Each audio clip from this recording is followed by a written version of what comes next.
కారం రంగు రుచితో ఉంటుంది. ఆచి మిరపపొడి అదరగొట్టే కారం రంగు రుచి. ఏపీలో కూటమి సర్కారు వచ్చాక విద్యాశాఖలో అనేక సంస్కరణలు తీసుకొచ్చామని మంత్రి నారా లోకేష్ అన్నారు. విద్యార్థులే మన ఆస్తి, భవిష్యత్ అని చెప్పారు.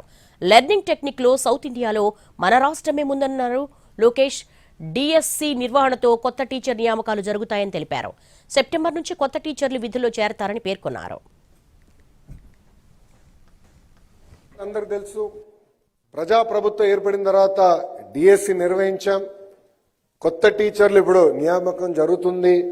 ఈ నెలాఖరు ఫస్ట్ వీక్ ఆఫ్ సెప్టెంబర్ వాళ్ళందరూ విధుల్లోకి వస్తారు ట్రైనింగ్ అయిన తర్వాత. అంతేకాకుండా మెగా పేరెంట్ టీచర్ మీటింగ్ కూడా పెట్టాం. పిల్లల్ని, వాళ్ళ తల్లిదండ్రుల్ని, ఉపాధ్యాయుల్ని అనుసంధానం చేసి మెరుగైన లెర్నింగ్ అవుట్కమ్స్ ఎలా అందించాలి దానిపైన కూడా ఈ సంవత్సరం ఫస్ట్ పేరెంట్ టీచర్ మీటింగ్ పెట్టుకున్నాం. మళ్ళీ డిసెంబర్లో రెండోది కూడా పెట్టుకోబోతున్నాం.